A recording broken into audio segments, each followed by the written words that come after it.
Well, welcome to another episode of We Don't Color on the Dog. We got with us Escambia County Sheriff Chip Simmons. Chip, thank you for doing this. How are you doing, Rick? It's a busy day. It's always a busy day for you. You're always busy. I'm in a little different world, but it's a news rich environment. Is all I can say right now. So we just keep going at it. One of the stories that's moving around the state is about deputies, sheriffs complaining that ICE has been going after their deputies with a pretty lucrative package if they'll sign on once they get through the training. I know we talked a little bit off the air that you've heard about it. Y'all haven't seen it up here yet, but what are you hearing about what's being offered?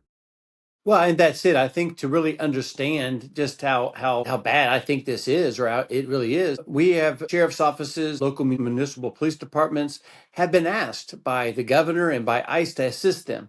So we have volunteered our employees to be certified to assist them, what we call 287G certified, to assist ICE. The bad part is that in getting the certification, this training, we provided them with agency email addresses. And then we get credentials. The deputies that go through this training get their credentials, and then again, they can work with ICE. And then what has happened is ICE has sent emails to, I don't know how many agencies, but I know several agencies. I've talked to several sheriffs that their deputies have received this request. And basically, it's a recruiting tactic. It's, hey, we got your email now. You got certified, and it's something like, dear colleague, you've shown an interest in this and that. We want to let you know that we are offering a $50,000 bonus paid, I think 10,000 years at a time, $10,000 at a time, and it's for 5 years, obviously. Man, is that not, biting the hand that feeds you? We went through all of that, took our time utilizing our local resource, not ours yet, but local resources, and then they try to recruit you right out from under you using the very emails that we give you for the training. That's poor form, and I'm surprised at how that took place. Right. And we know how competitive it is to get good officers, and you've done a great job of recruiting. Uh, your training academy is head of the curve on keeping people in the pipeline, and then all of a sudden to have this a new competition that you never thought was going to happen. And it's like me asking a neighboring agency, hey, can you come help us with an event we got? And then when we got you there, we give them an application. But it's just not the right way to do things. You mentioned, recruiting. It's always it's a continuous thing for law enforcement agencies. And you're right, we have done very well. We've done probably as well as we've done in 50, 60 years. Uh, and it's mostly I think, because of a culture that we've built here at the sheriff's office, in addition to our own training academy. We are the cool place to be right now. And we love that. We enjoy that. So it's not that we would be concerned about losing our deputies, because again, we think that we have an operation that's second to none. It's just the way that they would go about doing it. Now, we haven't got the emails yet, unless they're caught in our spam filter. But I don't know if we're next on the list, huh? Yeah, yeah. Well, I mean, we have a pretty robust IT section, and I guess that's what we do. If we see something's recruiting, then we'll just block that. We'll let Exactly. that go. But we were talking about that just a couple of hours ago about why people come here and what we have to offer, and quite frankly, it's the chance to be a law enforcement officer in your hometown, or a hometown in a community that loves law enforcement, very supportive, very gracious. You could be a patrol deputy, you could be an SRO, you could be a process server, you could be a narcotics officer, a SWAT officer, a Marine unit, a diver. You could be a trainer, you could do a number of things here at an agency like the Escambia County Sheriff's Office. So it's not that we're concerned about losing anyone. It's just the way this thing unfolded, that we have bent over backwards to try to help them in their hour of need. And we do believe in helping our federal and state agency partners. Speaking of that, as I understand it, they didn't send this email to the Florida Highway Patrol or the Florida Department of Law Enforcement. That should tell you something. Yeah, yeah. Let's. just talking about the different roles that people play. Before we got on, I scanned your Facebook page for the sheriff's office, and there's a program that a lot of people may not know a lot about, and that's the Guardian program. You've had eight more people get trained for that. Talk a little bit about that for our schools. Yeah, I've always been a fan, obviously, of having sworn law enforcement officers in every school. I campaigned on that 5 years ago that I think that's what should happen. There's a cost to that, and I understand that. So we have what I'll call a very robust school resource officer program.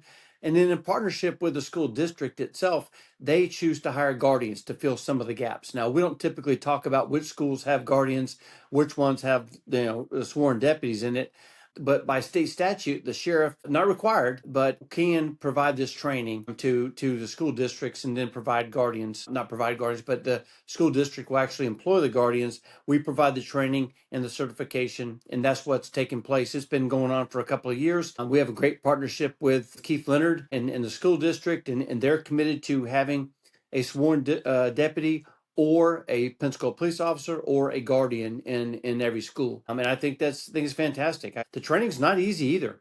It takes some time. There's some very rigorous firearms training. There's a number of things that they have to qualify with just to put them in that yellow shirt. Yeah, it is. We're getting ready for the school year. We've had early on, there were some incidences that we were worried about during sporting events.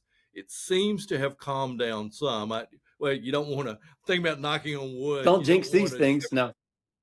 So, and that was something to deal with very early on. But now it seems to settle out just a little bit more. It is, you know, what are your thoughts on that?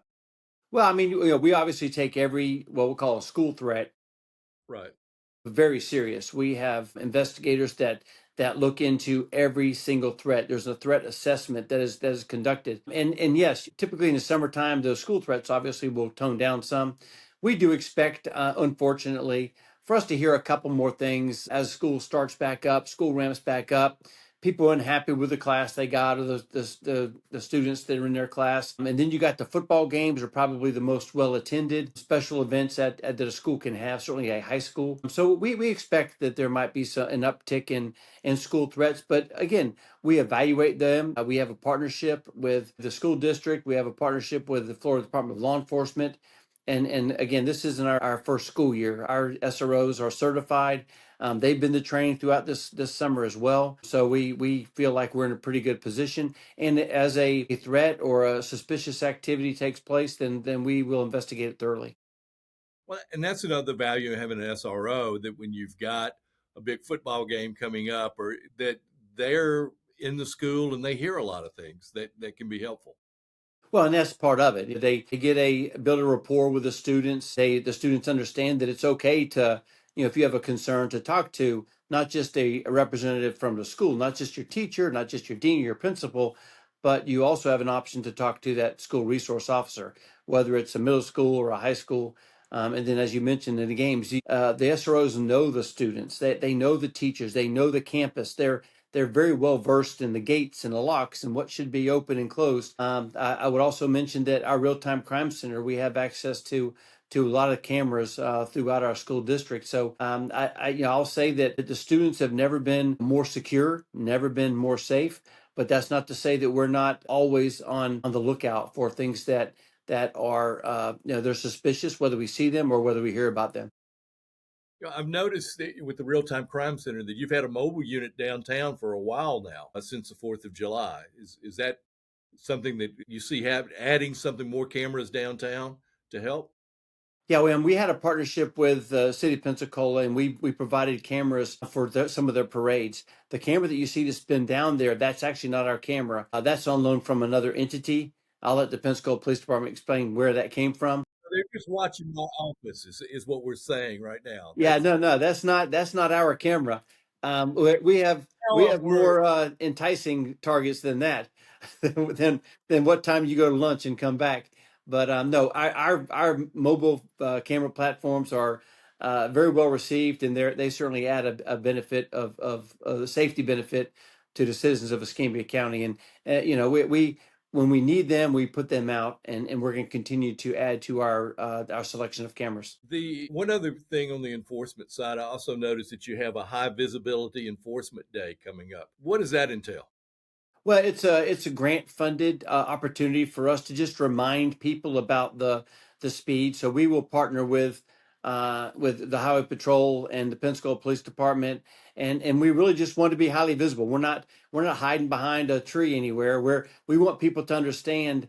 It's like announcing where a checkpoint is going to be. It's like, hey guys, we're going to be here. So slow it down. Wear your seatbelt. Don't drink and drive, and all these things that cause accidents. We want to make sure that people understand that we're going to be out here, and it serves as a reminder, and it's maybe something on the top of their mind that they can continue even when we don't have this high visibility operation taking place. Now, we've talked about the enforcement. The other set thing that you and I always talk about is the engagement side. What do y'all have coming up with community engagement? It's going to start cooling off hopefully soon. I don't know. We always think it's going to cool off in September because football season starts, but it takes a couple more weeks after that. Not until the fair it typically cools down. But we're starting our Citizens Law Enforcement Academy Thursday night, and it filled up within just a couple of hours. So we're very excited that people are excited to see what we've got going on at the sheriff's office. I think people would be surprised at just the size of the operation here at the sheriff's office and what we're tasked with by statute. And just the number of buildings and the fleet we have, the number of personnel that we have, all designed to keep Escambia County safe. So the Citizens Law Enforcement Academy will start this Thursday. It'll carry on for, I think, 7 weeks, and then we'll have a graduation from that. So that's one of our more successful operations that we have and offerings that we have.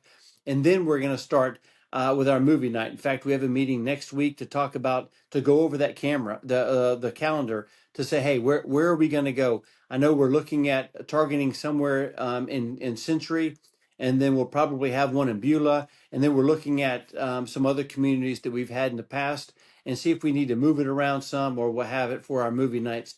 You're right. It helps when it's 68 degrees instead of 88 degrees.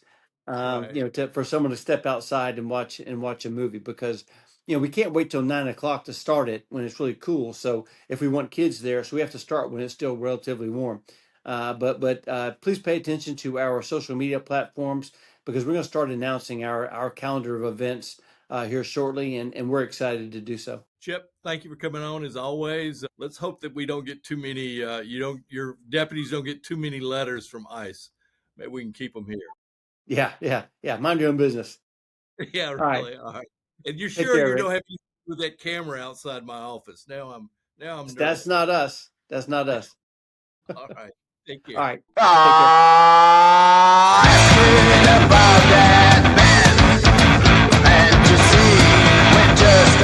Thanks for watching, and to keep up with what's going on, be sure and subscribe.